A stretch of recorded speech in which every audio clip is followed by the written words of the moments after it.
It's good to be here with everyone. Jonah's actually going to be teaching class tonight, which is why he's wearing a tie and slacks for us, right? He looks more like a preacher than I do this evening. But good to be here with you all. Steve's going to be filling in for me next week, and I know he'll do a good job. And so, but we'll be in chapter 19. We'll be picking up. You'll recall last week we got through chapter 19 and verse 8, and so we'll pick up around verse 9.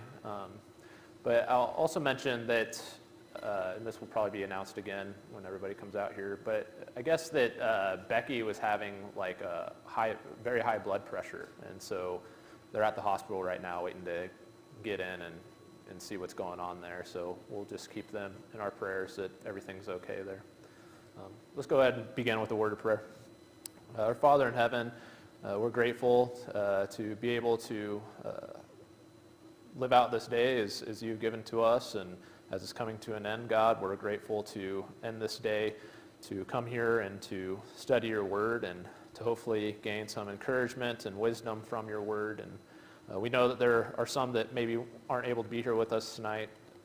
We know certainly Steve and Becky aren't able to be here because of health concerns that Becky's having, and we just pray that you'll be with her and help the doctors to kind of figure out what's going on, and we just pray that it's no big deal, and just comfort them at this time, and we pray that you be with others. We know that we always likely have those that are discouraged or struggling. If they're not struggling with health, maybe struggling mentally or spiritually, and we pray that you help us to be mindful of that and to be looking for that as your people, as your church, so that we can offer them support in the way that we're able to. But we know, God, ultimately that you're the God of all comfort, and so we pray that you comfort those in need at this time. And we just are again grateful for your Son Jesus and his sacrifice. And as we look at the various kings in the book of 1st and 2nd Samuel, we're just mindful that none of them were able to live up to the type of king that we need as your people. And we know that's this book and those kings, through their imperfections and sometimes even through their good examples, they do point us to the ultimate fulfillment, the ultimate king, and that's your Son Jesus. And we're just grateful for the fellowship we have with you through him and with each other through him. And it's in his name we pray. Amen. All right, so chapter 19. And so this is the aftermath of the whole Absalom and David rebellion. Absalom, obviously leading that rebellion, is eventually killed by Joab. And you'll recall that Joab kind of has harsh words for David as David is mourning his son. And we look at David and his reaction to finding out about Absalom, and it seems a bit excessive, although we can understand it from the standpoint that that was his son that was killed. The way that David's going about it, it's just showing absolutely no appreciation for the fight and for the warriors that fought on his behalf and the people that protected him, and the fact that this is securing his rule and his kingdom.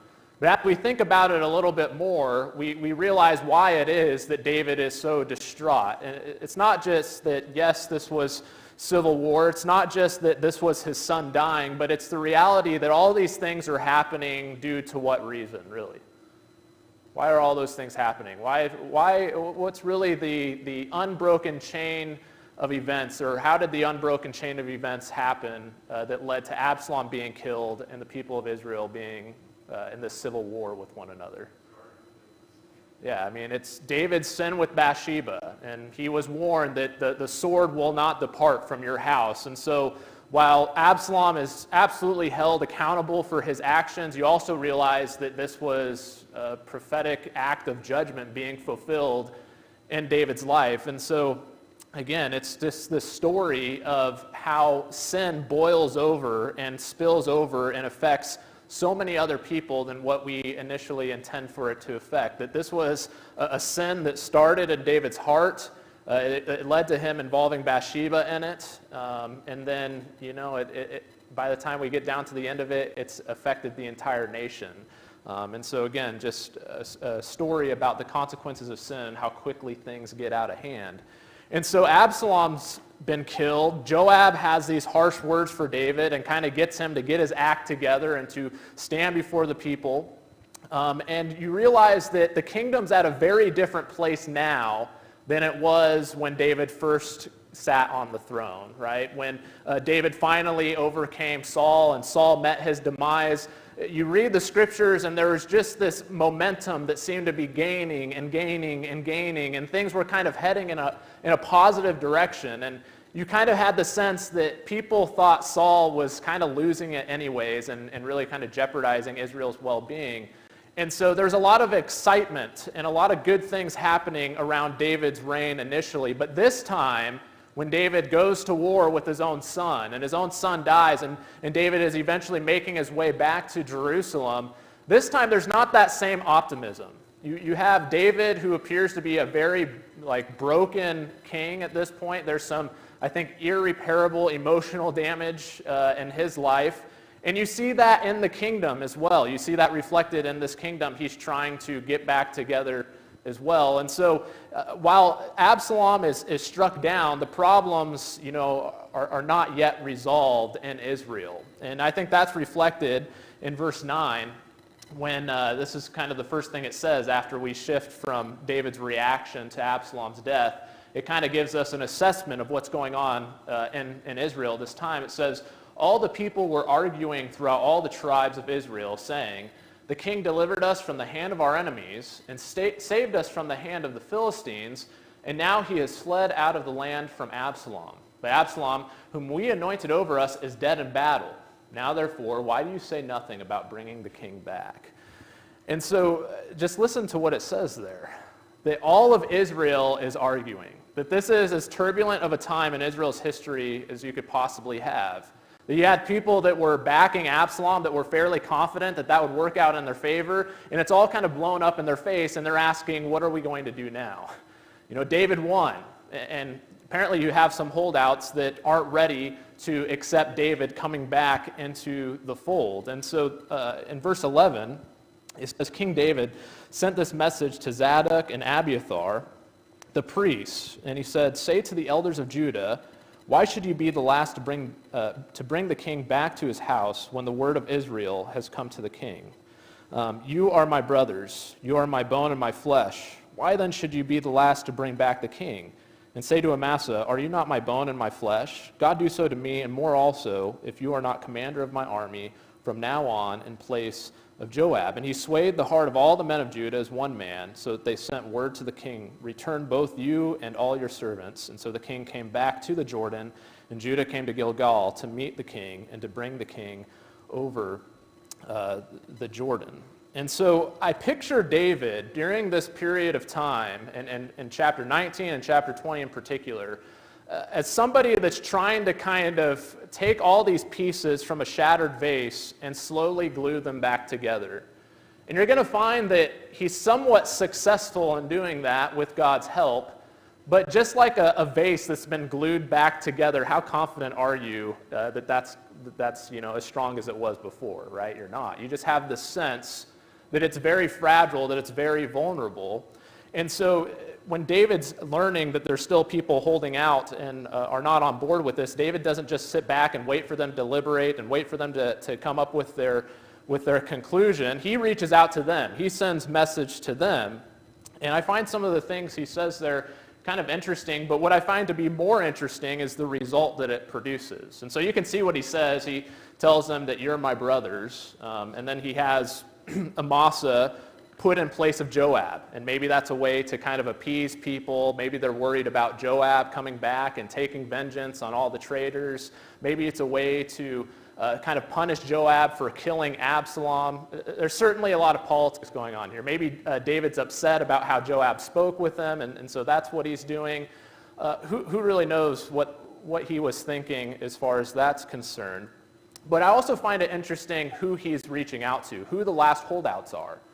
And so who specifically is this message sent to? Who are the last people to kind of get on board with David coming back to Jerusalem? Yeah, it's his own tribe. It's the people of Judah. And so it's interesting that it's not just there's division between Benjamin and Judah and all these other tribes. You actually have division going on within Judah itself. And evidently, Absalom's conspiracy was much bigger than just himself, that you actually had some genuine support for Absalom at that time, and so David's own tribe is reluctant to kind of accept him back as their king. And I think that might tell us something about how David was reigning, that Absalom was able to get such traction as telling about how unhappy they might have been with the way David was ruling up to the point of Absalom kind of rebelling the way that he did. But we look at this idea, him reaching out to him, and again, what stands out to me is the result. It says that he swayed the heart of all the men of Judah as one man, so that they sent word to the king. And they say, return both you and all your servants. And so here you have David. He's reaching out to the last holdouts. Apparently most people are kind of on board with him coming back. But here's the holdouts. Here's the people that are standing strong. They don't want it to happen. They're reluctant to take David back. And he sends this message to them. And now, by the time that message is over, it says he swayed the heart of all the men of Judah. And so we can go back and forth as to what the politics are exactly of what David said there. But I think we can't help but be impressed that David was able to accomplish this. And I'm just kind of curious, in your guys' minds, how is it that David was able to kind of curry favor with these people again after they would seem to be so staunchly against him? What does he do to sway their hearts in his favor just in those two verses? Because that's all we have. It's like, this is what he said, and it seemed like they're on board and they're meeting him at the Jordan River to welcome him back into the fold. So what does he say? What does he do that kind of sways people in his favor there? What's that?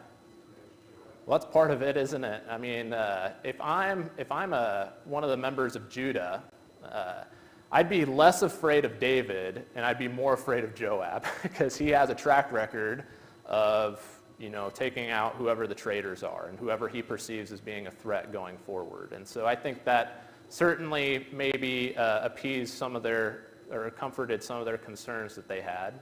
What else does he do here that sways them over to?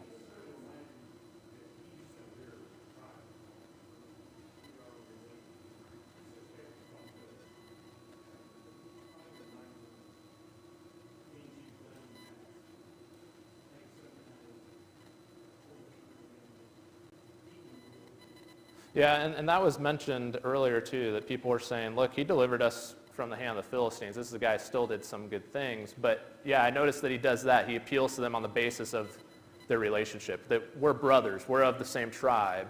And by the way, Amasa and Joab are cousins. So they're the sons of two of David's sisters. So we see that kind of popping up periodically in this book. Go ahead, Amy.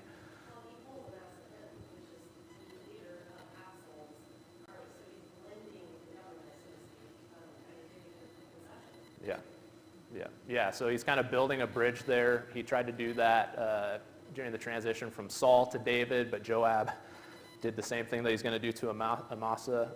Somebody else mentioned something, or was about to talk, and anybody else have anything? No. I wonder too, and all those things you guys said, I totally agree with. I wonder if another answer or a way to provide the answer to that question is asking, what did David not do? And that allowed him to be able to build this relationship? What didn't he do that made it so he was allowed to have peace with these people that maybe some other king might have done if they were in David's position?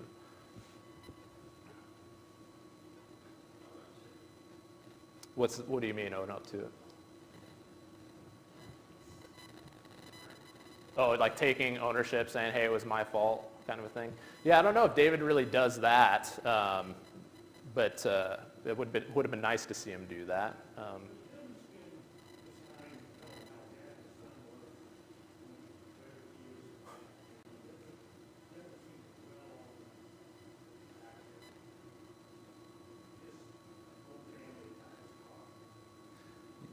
Yeah. To me, there's no rehashing of what had just happened. And I think in some of these situations, you almost have to do that. When there's bitter conflict, it's almost counterproductive to say, let's rehash, let's figure out who all the traitors are. Again, his promoting of Amasa is kind of suspect, but putting that aside, He's not rehashing. I think that at this point he's kind of committed to peace, and I think that you see that bear out in the rest of this chapter. And so, any other thoughts on that before I move on? Go ahead, Janice. Yeah. I was looking at verse 13. Yeah. That is, say to Amasa, David, child, say to Amasa, are you not my own flesh and blood? May God deal with you, be it ever so severely, if you are not commander of our army for life in place of Joab. Yep. Yep. So then he had done something to Oh yeah, I think it definitely did, because as Amy mentioned, he was Team Absalom, and to take somebody from Team Absalom and bring them to your side, that's going to build a bridge. But you see David doing this where he seems immediately committed to just pursuing peace and not rehashing the conflict that just occurred, where I think that if we looked at any other king, they probably would kind of suss out who the traitors were. Let's get rid of them. Let's expel them. Let's kill them. Let's have tribunals. You don't see David doing that at all in chapter 19. And so we actually kind of have a few examples of that, starting with Shammai. So who's Shammai? What did Shammai do earlier on in the story when David was leaving the city of David and it was his lowest point? What is it that Shammai did? Yeah, he mocks him. It's more like what didn't he do, right? Just totally humiliates him, kicks him while he's down, curses him, and then ends up having to eat crow here in this text, right, as he's meeting him on the way back. Go ahead, Amy. Yeah. Yeah. Yeah, no, and that's a good point. Well, I'll bring up that verse in a moment, but you're right. Yeah, I totally agree with that. I don't think you're nitpicking at all. But I think that there's something to be argued about. Is this genuine, or is this the politics? Is David playing the politician and the diplomat? And again, we'll visit the king's account that shows us what David thinks about Shammai towards one of his last words and telling Solomon basically to kill Shammai. But for the moment, just taking it for what it is, here's Shammai, and any other king, after what Shammai did right there, you'd think that they would just, kill him, let's do away with this guy. In fact, that's what other people were kind of rooting David on to do. And so after Shammai kind of approaches David, he's the first one to meet David before crossing over the Jordan River. He bows down before him, seems to really humble himself. But I think in our gut, we kind of know Shammai as a guy that is most concerned about himself, that he's playing, you saw his true colors come out when David was leaving the city of David, and now that it didn't work out in his favor and it could lead to him dying, of course he's sorry. But in verse 19, it says that he said to the king, "Let not my lord hold me guilty, or remember how your servant did wrong on that day, my lord, the king left Jerusalem. Do not let the king take it to heart. For your servant knows that I have sinned. Therefore, behold, I have come this day, the first of all the house of Joseph, to come down to meet my lord the king." And Abishai, the son of Zeruiah, answered, "Shall not Shammai be put to death for this? Because he cursed the Lord's anointed." But David said, "What have I to do with you, you sons of Zeruiah, that you should this day be as an adversary to me? Shall anyone be put to death in Israel this day? For do I not know that I am this day king over Israel?" And the king said to Shammai, "You shall not die." And the king gave him his oath. So even though he's being egged on, for the time being, he seems to just let bygones be bygones and says, "We're not shedding any more blood today. I know that I'm king." And that seems to be kind of him asserting his confidence in his kingdom, that he doesn't need to do this to feel secure in his kingdom, maybe the way other kings would. But then you have another character introduced as well, Mephibosheth, who is the son of Jonathan. It was somebody that David made a covenant with, that he would do well by the house of Saul because of his covenant with Jonathan. And so Mephibosheth, he's lame in his feet. He's not able to really do anything for himself. And so David takes him, lets him sit at his own table, restores to him all the property of Saul, and his servant Ziba is the one that's going to keep it all for him. Well, when David was being exiled, Ziba meets him on his way out of town and basically blesses him, offers him his support. And then David asks, "Where's Mephibosheth?" And basically Ziba gives an answer that amounts to, well, Mephibosheth is Team Absalom as well. And so when David sees Mephibosheth, that's one of his first questions. But the way he's described in verse 24, it says, the son of Saul came down to meet the king. He had neither taken care of his feet, nor trimmed his beard, nor washed his clothes from the day the king departed until the day he came back in safety. And when he came to Jerusalem to meet the king said to him, why do you not go with me, Mephibosheth? He answered, my lord, O king, my servant deceived me, for your servant said to him, I will saddle a donkey for myself, that I may ride on it and go with the king. For your servant is lame. He has slandered your servant to my lord the king. But my lord the king is like an angel of God. Do therefore what seems good to you. For all my father's house were but men doomed to death before my lord the king.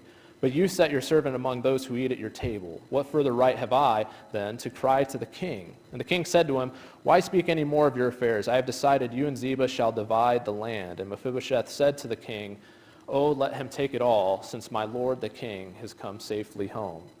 And so I just find this to be kind of interesting as you go through it, that a lot of us in the heat of conflict, that if we're in David's shoes and we find out somebody was talking behind our back, or somebody that was close to us that we've been good to, they stabbed us in the back, and we just, that's something that we hear, man, we write that person off, we don't ever give them another chance again.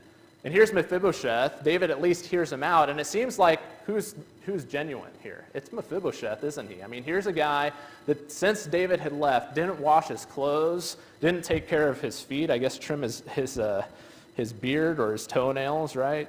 And, he's not taking care of himself. Obviously, his sentiments were with David. I mean, he's just totally unkept when David sees Mephibosheth for the first time. And so that kind of bears the hallmarks and kind of tells me that he's being genuine here. And what's interesting is that here David made this promise to Ziba. He said, well, earlier, because he thought Mephibosheth was a traitor, he said, everything that's Mephibosheth's, that's now yours, Ziba. And now he's hearing the other side of the story. And so there's a lesson there, right? Don't make judgments before hearing both sides of the story. But then David, he kind of takes this half measure and he says, okay, well, I'll just divide half of it with Mephibosheth and half of it with Ziba. And it's just interesting to me that here's another opportunity for David to get to the bottom of who's not really genuine, right? I mean, in this story, somebody's lying. Either Ziba is lying or Mephibosheth is lying. And David doesn't really seem to care too much about getting to the bottom of it, figuring out who the deceptive one is, who's manipulating him. Instead, he just kind of, I think, deals with this in the way that leads to the least amount of drama and kind of maintains peace with both Ziba and kind of reestablishes peace with Mephibosheth when he could have just made a big problem out of this. Go ahead, Michael.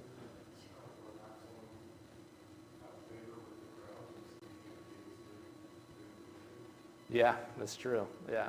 So well, I don't know if he was doing the judging, but he was just saying, well, if I was in charge, this is what I would do. So, yeah, exactly. So, I don't know. You could go either way on this. But to me, it's like David is taking this approach where he's not trying to rehash and get to the bottom of every single little problem. If he was going to do that, it would take forever. And I think you see that kind of in our own country throughout history. After World War II, they didn't prosecute every single person that was guilty of horrible things during World War II. I think part of that is because, how many people are we going to kill here? How much longer are we going to drag out this horrible war that we already fought? And I think that's a little bit of where David's mind is at. Let's just squash this and let's move on. And I think that's kind of the path he's committed to. And I see that in our own lives where sometimes we need to do that. Rather than taking the path that's going to lead to the justice that I feel I deserve, we sometimes make this commitment saying, you know what, we need to just pursue peace in this situation. And so how many of us feel that we've had our backs stabbed, feel that people have talked behind our backs, mistreated us, people that we even worship with, and yet we never heard the apology that we wanted to hear. We never saw the consequences that we wish we would have seen because we chose, you know what, I'm going to pursue peace with this person instead of, this outcome that I feel I should be getting in my mind. Now the problem is when we choose peace, we have to actually choose peace. And that gets back to Amy's point about David, that when David's on his deathbed, what is it that David says about Shammai, Amy? Yeah, find a way to kill him. Make sure that you spill his blood, basically, in 1 Kings 2 and verse 7. And And that happens so often amongst God's people, where we say, okay, you know what, I'm going to choose peace this time, but deep down something's simmering, and we're holding a grudge, and that's just going to be a matter of time before that comes out. And I think you see that with David as well. Anyways, that's kind of my thoughts as I look at some of that. It seems like David, at least at this point, he's pursuing peace, trying to take all these broken pieces of the kingdom and just kind of frantically gluing them back together, if you will, and getting people on the same page and doing whatever it takes to accomplish that. Any other thoughts there? And so there's a few times in chapters 19 and 20 where you have kind of stories that almost kind of interrupt the flow. And here you have one of those in this interaction with Barzillai.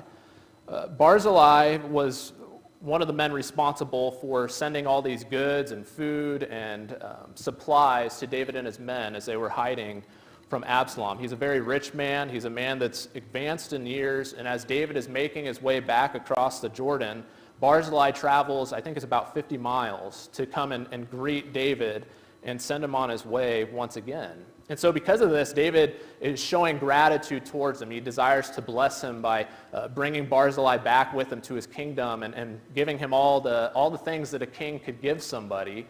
And Barzillai's reaction to that's interesting because he's totally uninterested in it. He's unwilling to receive any of these things that David is offering. And basically he's saying, look, you know, I'm in my 80s. What good is you know, these dancers if I can't see anybody dancing? What good is the music of the king if I can't hear that music being played?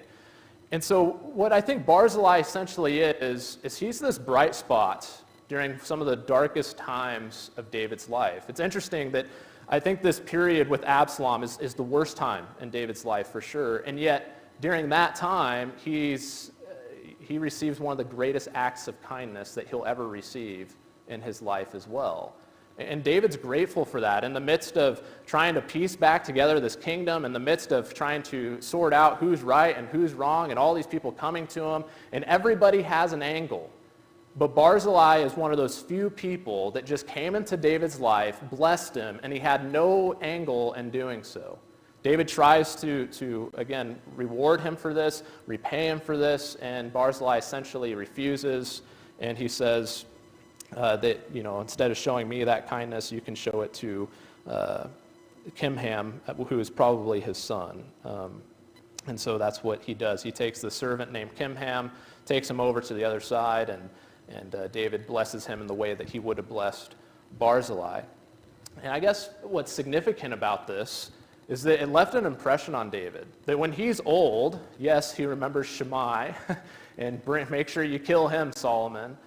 But the other thing that he remembers is significant to me. As he's telling the last words to Solomon, he says, deal loyally with the sons of Barzillai, the Gileadite, and let them be among those who eat at your table, for with such loyalty they meet when I fled from, let me read that again. For with such loyalty they met me when I fled from Absalom, your brothers.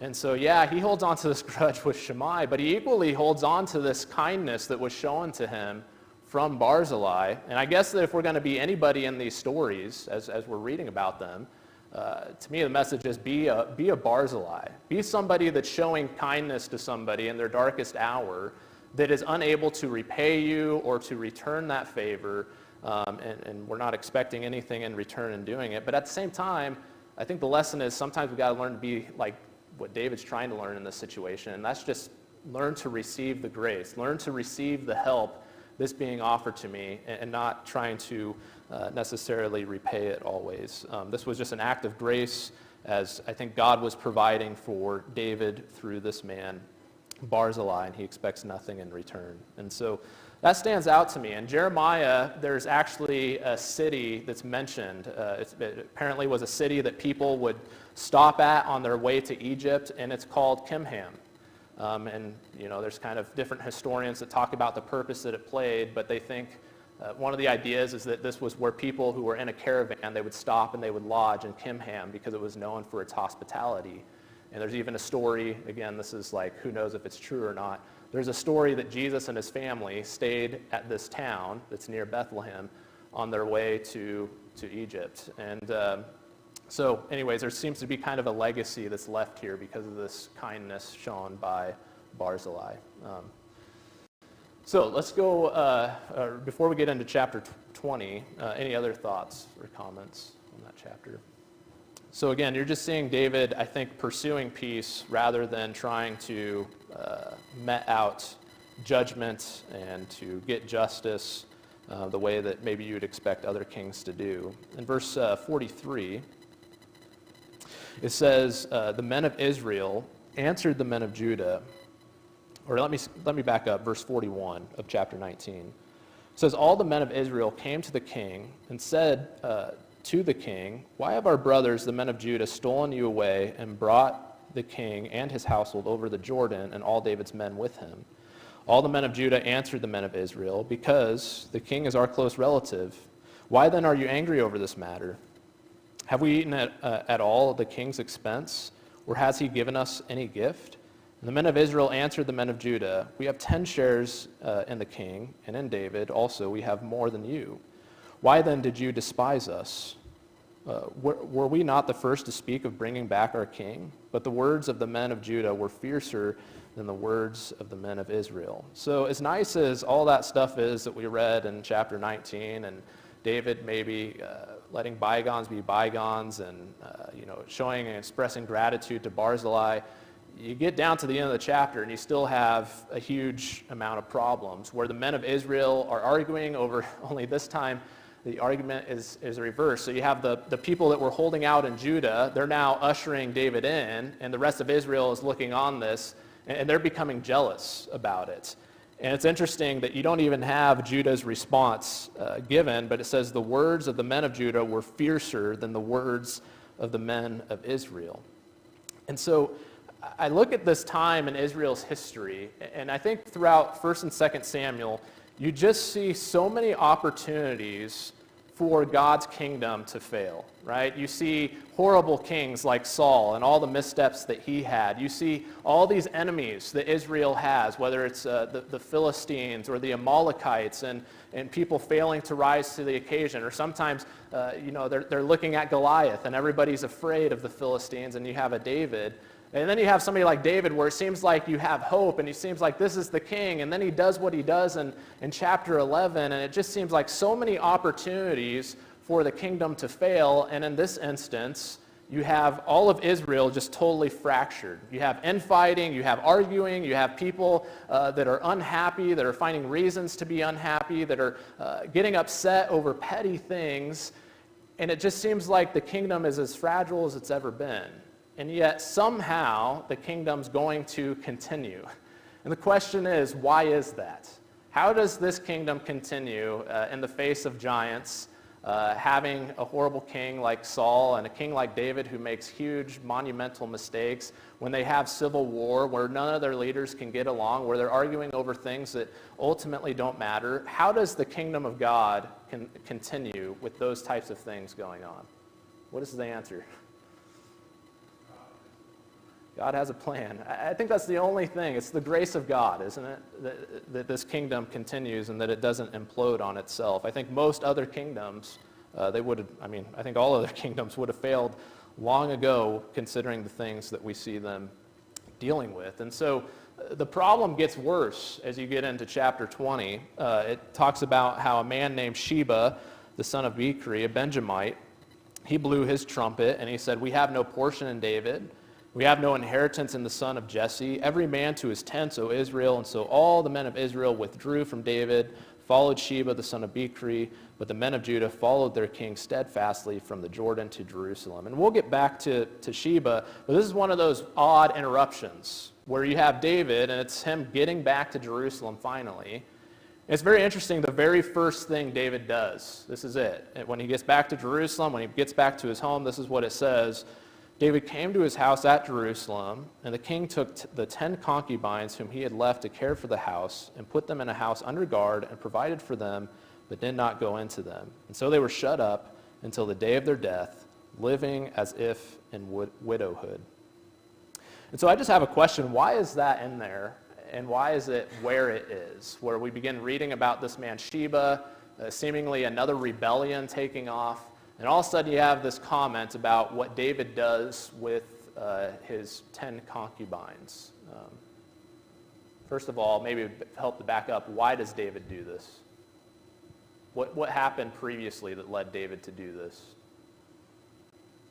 that Absalom did? Right. So the first thing David does is he takes these concubines that Absalom defiled, shuts them up, right? And they live the rest of their lives, desolate women, that's the biblical way of putting that, living as if they're widows. And so why do you think this is inserted here? Why is this described to us?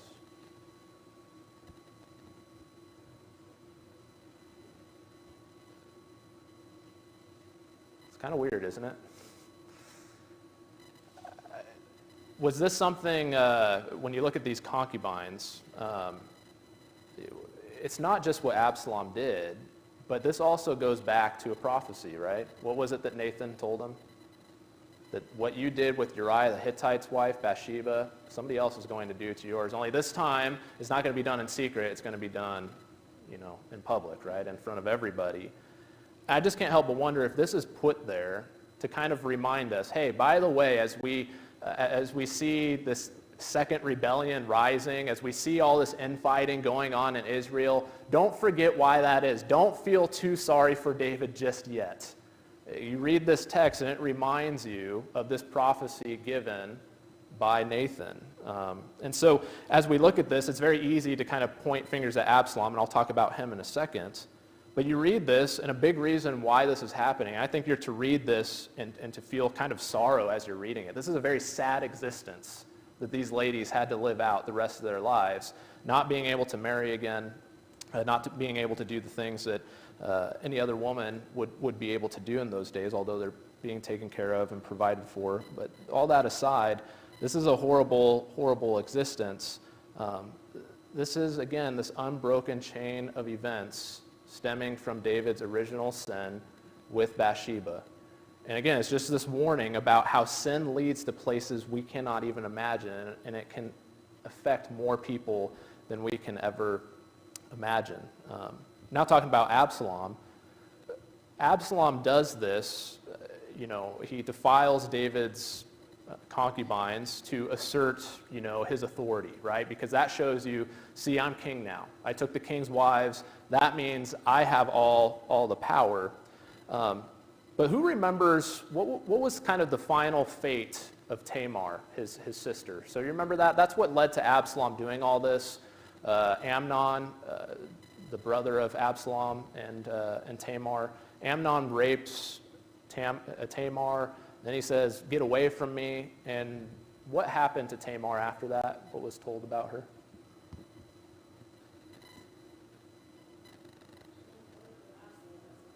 Yep, as a widow, as a desolate woman, right? And here you have Absalom, who, when we go back and we read those stories, is it understandable that Absalom was upset as far as what Amnon did and also how his father failed to deal with it in David, right? Was that justifiable? Absolutely. But what was wrong with the way that Absalom eventually dealt with that anger and that frustration? He responded in vengeance, didn't he? I mean, that's how he responded to the sin, was in vengeance. And look where his actions led. That he affects 10 other women the same exact way that his father affected his sister. Isn't that interesting? I just think it's this warning of acting vengefully. It can lead to consequences that are 10 times worse than whatever it is that we're initially upset about. I just find it fascinating that here Absalom, he's doing all this in part to vindicate his sister. And then he ends up having no problem violating these women, and these women end up suffering the same fate that his sister suffered, that no doubt fueled his anger and his need and desire for vengeance. But yeah, I read that and I think it's just this reminder that, hey, this is how it's supposed to happen. God told David, the sword will not depart from your house, that these things are the fulfillment of prophecy, that David, although he's, I think, humbled and in many ways is repentant, he's still being judged, and these consequences of his sin are still continuing in his life, and they will continue. Any other thoughts on that passage and why that's there? All right. So we'll go ahead and kind of I'll summarize the story a little bit. It's interesting that you have Amasa who's put in charge and is made the commander of David's army. And then when David needs Amasa, in verse 4, it says, the king said to Amasa, call the men of Judah together to me within 3 days, and be here yourself. So Amasa went to summon Judah, but he delayed beyond the set time that had been appointed him. And we don't really know anything about Amasa, where his true allegiance was, but I think that note's interesting, that maybe Amasa maybe that was a misstep in David putting his trust in this guy. Joab is not the type that is going to be late when he's summoned by David. And so, he ends up leaning on Joab's brother, Abishai. So verse 6 says, David said to Abishai, now Sheba the son of Bichri will do us more harm than Absalom. Take your Lord's servants and pursue him, lest he get himself to fortified cities and escape from us. And there went out him Joab's men, and the Kerethites and the Pelethites and all the mighty men, and they went out from Jerusalem to pursue Sheba the son of Bichri.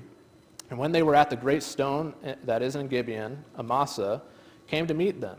Now Joab was wearing a soldier's garment, and over it was a belt with a sword in its sheath fastened on his thigh. And as he went forward, it fell out, and Joab said to Amasa, is it well with you, my brother? And Joab took Amasa by the beard with his right hand to kiss him.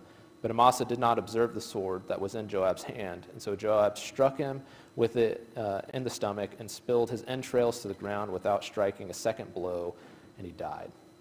Then Joab and Abishai's brother pursued Sheba the son of Bichri. And one of Joab's young men took his stand by Amasa and said, whoever favors Joab and whoever is for David, let him follow Joab. And Amasa lay wallowing in his blood in the highway, and anyone who came by seeing him stopped. And when the man saw that all the people stopped, he carried Amasa out of the highway into the field and threw a garment over him. When he was taken out of the highway, all the people went on after Joab to pursue Sheba, the son of Bichri. And so what do you make of the fact that this is the third time Joab has kind of done something like this? He did it the first time where David tried to make Saul's old commander, Abner, his commander, and Joab, secretly has him put to death, kills him personally up close with a knife.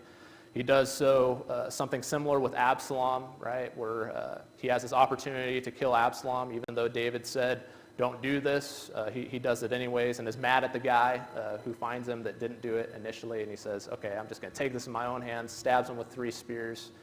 Now again with Amasa, the situation, he grabs him by the beard, kisses him, makes him think that it's a friendly greeting. Next thing he knows, he has a knife in his stomach, and his entrails are spilling out.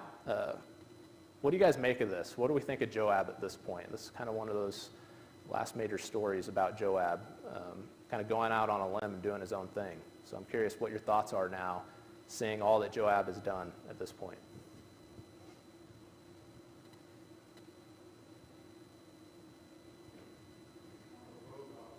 Yeah.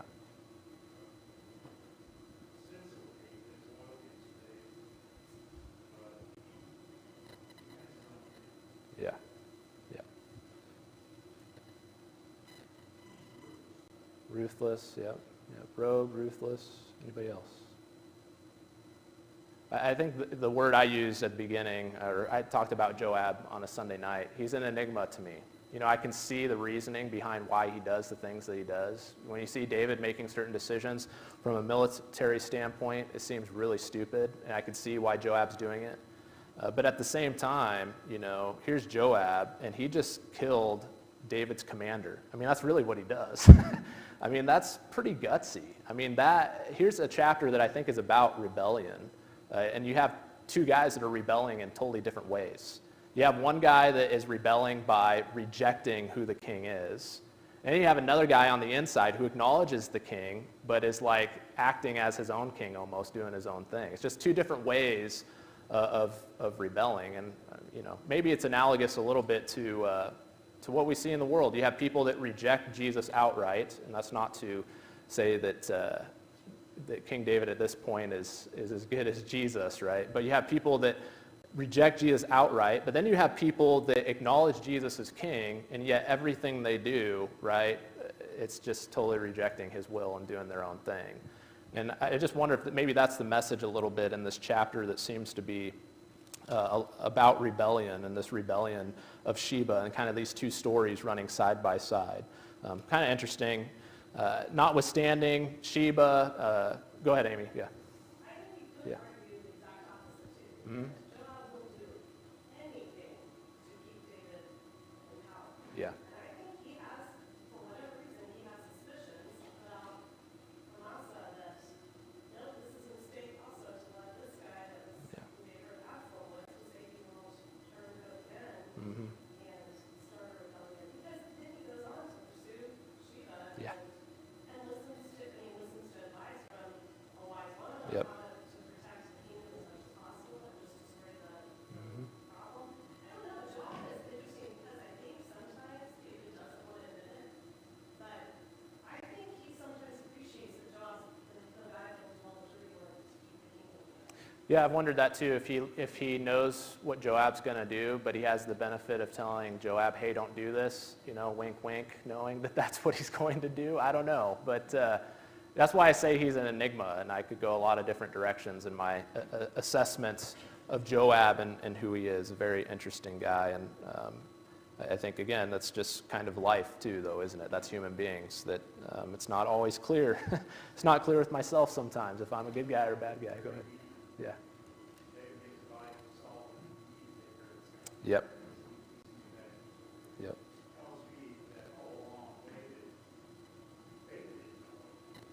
Yeah.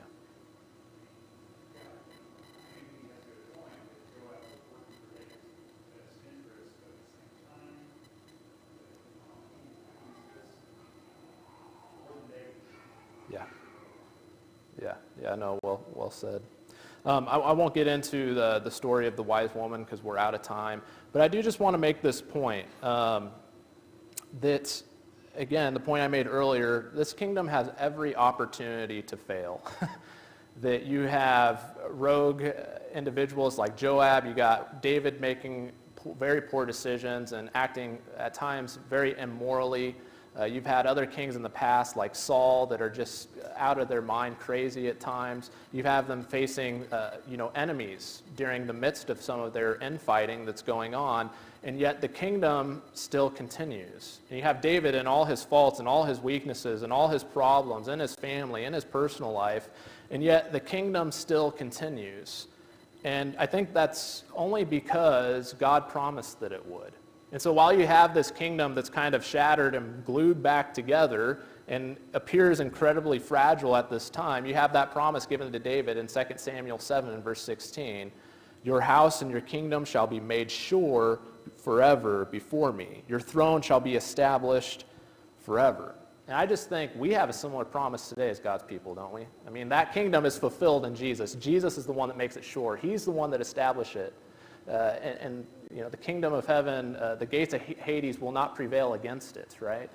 And we have this promise that the kingdom of God will be successful, and yet how often do we waste time worrying about the kingdom of God and whether or not it's still going to be here, and whether or not there's still going to be, whether or not God's will is going to be accomplished, whether or not it's going to be sure and established, and we get worried about the news and about the enemies and about the ideologies that seem to all be threatening the kingdom of God. But here is a story in the book of Samuel where everybody messes up. But God made this covenant. He promised that this kingdom is sure, that it will be established forever. And I think you see him carrying, I know you see him carrying that promise through all the way into the New Testament when we get to Jesus. And so I think we read these stories and we read about the monarchy of Israel. It should give us confidence of this kingdom that we're all a part of, whose king is perfect, unlike David and Saul. It is perfect, and God has established and made sure this kingdom that we're all a part of. So anyways, that's I think, a major message of this book for me. Any other thoughts, comments, questions? All right, thanks for your time. We'll go ahead, Steve will pick up for me where we left off next week. Thanks.